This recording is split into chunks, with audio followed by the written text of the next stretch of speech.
By the way, guys, I am completely done with intros, like the whole, hey guys, welcome back to my channel. No, it feels unnatural. I'm not doing it anymore. Today's video is a Q&A. We got some juicy questions, so let's get started. Hopefully we can get to know each other, you know? And can we be real? Let's be real in this Q&A. Let's dig deep and ask some burning questions. First question was sunlight or moonlight? Absolutely moonlight. I love the nighttime. If anybody knows me really well, they know that I'm a night owl and I stay up quite late most of the time. So a lot of my friends who maybe are having a bad night or they wake up at 3 a.m. and just need someone to talk to, they know that I'm the one to call. I don't sleep. Question 2, who does your hair? David's barber is actually the one that does my hair. He owned 2 beauty schools and then he retired because he was very successful and then missed doing hair. So now he just does it for fun. So he does David's hair and my hair, and his name is Jeff Manning and he works at Studio V in Salmon Creek. The third question is advice for Simeon on his wedding day. So I have a little story that goes along with this question. I'll try and be fast. When I was in the midst of my divorce to my ex-husband, I had this girl from my church who had messaged me, hey, I'm getting married in a week. I was just wondering if you had any advice for me. And I'm sitting here thinking, girlfriend, like, why are you asking me, the girl who's in the middle of a divorce, for marriage advice? Like, that's silly. I realized who better to ask marriage advice from than from the people who tried and failed, you know? My marriage advice to anybody is do not wait until crap hits the fan to work on your marriage. Like, please, for me, do not wait until it's too late. Like, if we use the analogy of like having a good foundation on a house, you want to build your house on a good foundation with good bones, you know, because we know storms are coming, right? We know they're coming.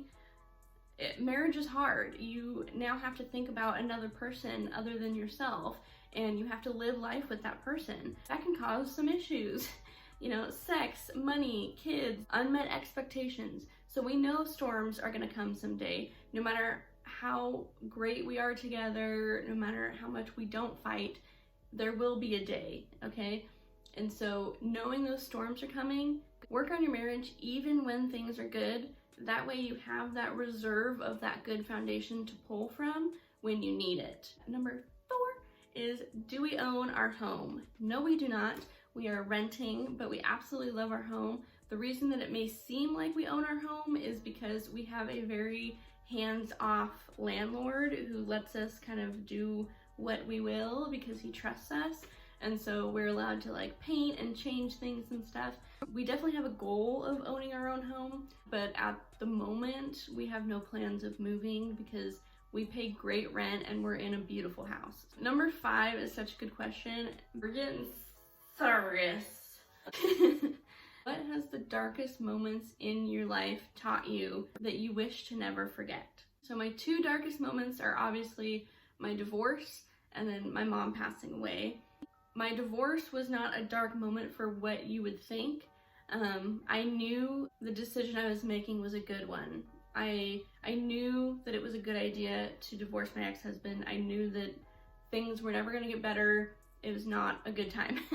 What was the hardest for me during that time is I have always been the type of person who cares what other people think. I like to be liked. I mean, who doesn't? But it kept me up at night. Like, if I knew that someone didn't like me, I would try my very, very hardest to make sure that they did. When I went through that whole thing with my ex-husband, I lost my friends. I lost some of my family. I got kicked out of the church that I had been a part of for 6 years. And so I had a church full of people, if not more, that hated me or that didn't like me or that thought that I was a horrible person. And that crippled me for a really long time. And so I had to go on this journey with God to realize my identity in him. Like, who does God think that I am? In that, he taught me that I'm not always going to be everyone's cup of tea. Not everyone's going to like me. At the end of the day, it's just you and God, right? And so if I like me and God likes me, that is all that matters. If these people are not paying my bills, if I do not respect their opinion otherwise, then why do I care what they think about me? I just had to be comfortable with the fact that if you hate me, get in line, because there's a long line. You're gonna be waiting for a while. I had to truly learn to not care what other people think. And that was a very hard lesson to learn, but I'm so glad that I learned it. And then just with my mom passing away, it's very cliche, of course, but just to tell the people that you love them. Tomorrow is not guaranteed, and you don't want to lose anybody in your family or your friends that you truly care about and have those regrets of, I wish I would have hung out with them more, I wish I would have texted them more, I wish I would have been there for them during this time, whatever it is. I'm talking about the people who live life with you, they're in the trenches with you every single day. Like, tell those people that you love them. Tell them that you care about them. You know, tell them how much they mean to you, because they may not be there tomorrow. And I'm glad that I don't have those regrets with my mom, because we were best friends, and so we talked every day, we hung out often, that type of thing. So I just don't want anyone else to have those regrets. Number 6 is, do you have a good relationship with yourself? 6:30, dinner with me. I can't cancel that again. As I stated in the last question, going on that whole journey with my divorce and learning to not care what other people think gave me the confidence to have a good relationship with myself.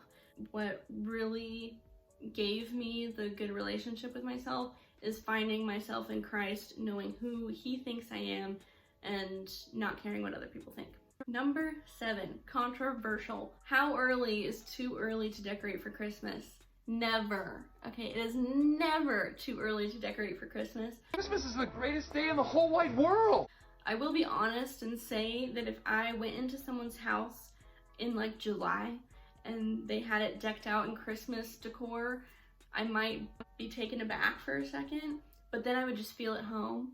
I love Christmas. I love the feeling that Christmas gives, and a lot of other people do too. And so if they're in a rough time of their life and they just want some Christmas joy, some Christmas spirit, let them have that. Quit taking away people's joy. Number 8 is, does your husband help you decorate? So I would say 80% of how our house looks is like my aesthetic and what I like, and stuff that I picked out. He does like to have a say in certain things. Like, you know, he made that sign up there. This was his old headboard. He made my desk right there. So there's things that he made and he picked out. And I know that occasionally he does like to have an opinion, even though he says that he doesn't. Yeah, for the most part, I kind of picked things out along the way, got his opinion. Simeon's room was all David. He is the one who kind of decorated the room and picked the theme for the room. So Simeon's room was all David, but the rest of the house was, I would say, 70% me and then like 30% him. Mountains or ocean? Absolutely the ocean. I love the snow, but I like to look at it from inside. Not because I don't like to be cold, but I don't like to be wet. So like snowball fights, building snowmen, igloos, blah, blah, blah, all that stuff. Not a fan. I don't like that. So this question's hard. So if you could take 5 things and 3 people to a desert island, who would you bring and what would you bring? Let me tell you some stuff about me. So this will have a point, I promise. I'm not a ride or die type of gal, okay? Like, where are we riding to? Why do we have to die? Are we gonna stop for food? Who's driving? I have questions, you know? So this question doesn't work on me because I have several other questions. Like, on this desert island, am I trying to get off the desert island, or am I preparing to just live there forever? Like, am I trying to survive? Do I have all the things that I need to survive and I'm just picking like other stuff, like makeup products, and you know, so I can look glam on my little island? Or like, what's happening here? And if I pick makeup products, are they gonna be forever makeup products, like they're always refilling, or I only get them once? Like, again, too many questions. The limit does not exist. I know that for sure I'd bring my Bible and my journal, But anything after that, I just don't know because I have questions. But the people I'd bring is probably David, Simeon, and my sister Ariana, because we hang out a lot and we're kind of best friends. So probably those 3 people. Number 12 is, what has trusting Jesus done for your life? My little Christian girl answer would be everything, but specifically, I know that naturally by myself, I am not the person who I am. Like, I know that I have these faults. I know that I can be a brat. I know I can be spoiled. You know, I can be judgmental sometimes, and trusting in Jesus and following him lessens those bad traits in me because I'm trying to be more like him. I'm not trying to be more like myself. It has made me a better person.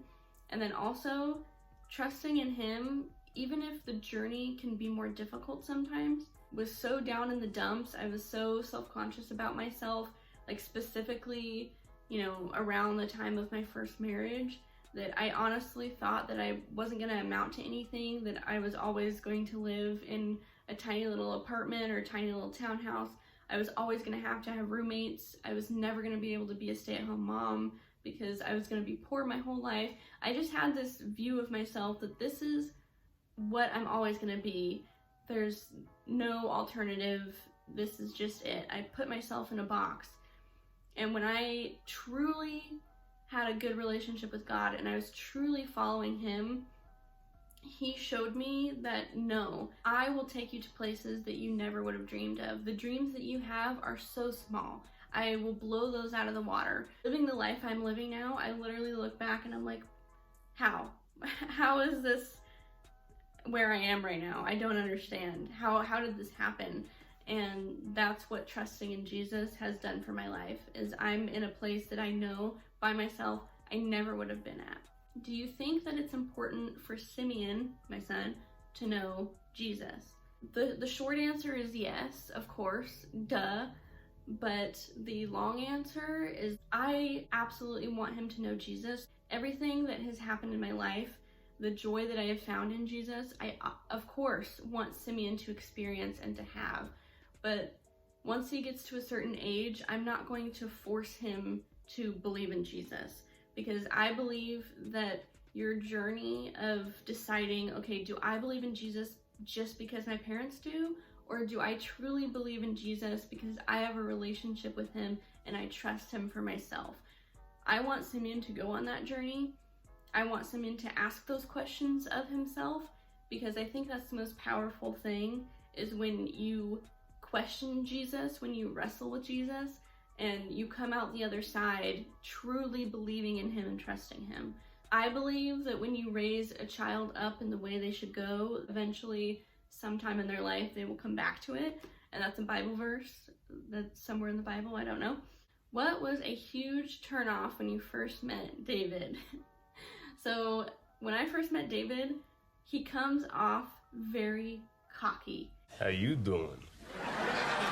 He just comes off extremely confident, and I don't necessarily think that it was a bad thing, but with how people view themselves nowadays, a lot of people aren't confident in themselves, and so to meet someone who just inherently is confident in themselves, they know where they're going, they know what they're doing, they have a guy for everything. That's David's thing. It like turned me off for a second, but I truly had to get to know him to realize that that actually wasn't a bad thing, that it was a good thing. Number 15 is, what makes it easy to love David? I love this question, especially because today is the 2-year anniversary of David proposing to me, so yay. Yay, David! Yay! Cliche answer would be that we're best friends, but I would even say that we are more than best friends. Like, we are best friends, make each other better in life. We truly are iron sharpens iron. Like, you can have a best friend that you hang out with all the time and you do life with, but it's something completely different when you have a best friend that truly makes you a better person just by knowing them. And that is David with me and me with David. Like, his strengths are my weaknesses and my strengths are his weakness. So we truly go together so well, and we really make each other better. Who has been the best example of Jesus's love in your life? And without a doubt, so fast, my mom. My mom was like the pinnacle of Jesus's love. It allowed me to probably not fully understand his love because it's so bountiful, but understand a good portion of it by watching my mom and being loved by my mom and seeing who she was. The comfort that she brought when you would come to her and want advice, or you'd come to her with your problems or what you had done, whatever it was, when you came to her, you felt this comfort, and she just made you feel like there's nothing to worry about. Like, I've been there, I've done that, I know how you feel, you know. And she was such a good listener. She gave the best advice, but there was just that comfort there. So much so that when we would be out and about, random strangers, and this happened several times, random strangers would come up to her and say, I just feel led to tell you that, like, I've been 9 years sober today. You know, it was really hard for me, and I'm so glad that I made it. And we'd leave the store, and I'd ask my mom, did you know that person? And be like, no, I literally had no idea who that person was. But people just, she had this energy about her that people just were drawn to. And I honestly believe that it was Jesus' love. And I know that heaven is significantly more crowded because my mom existed. So definitely that. If you could only eat 2 food groups for the rest of your life, what would they be? Would be Chinese food and Italian food. Chinese food is my favorite. Italian food's my second. I just want like orange chicken, fried rice, and like pasta for the rest of my life. What advice would you give your 12 and 16-year-old self? So my 12-year-old self, first of all, stop it with the boys. Like, when you are 12, their maturity level is 5, so I don't know why you're trying to like be interested in boys or whatever. Yeah, just quit that. Please stop. And secondly, treat your parents better, okay? They go to work and work really hard to provide for you a roof over your head, food on your plate, you know, blah, blah, blah. And so if they just want you to do one chore, just do the chore. Do it! Just do it! My 16-year-old self, I would tell me, are you listening? That quit worrying about what job you're gonna have, how your life is gonna go. You know, it would keep me up at night. It would paralyze me with anxiety to think about, you know, what job am I gonna have? How am I gonna live life? Like, that whole thing. And so I wish myself now could go to myself then and say, okay, girlfriend, don't worry, relax, everything's gonna be okay. It's gonna be okay. I kind of calm. Advice for Simeon when he has kids.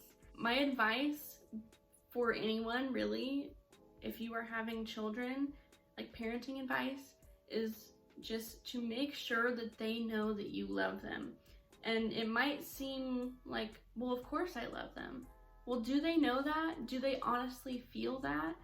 Because if they don't, it's going to cause issues. But if they truly believe that you love them, then they will also believe that you have their best interests in mind. They will also be able to trust you to come to you with whatever thing they're going through in their life.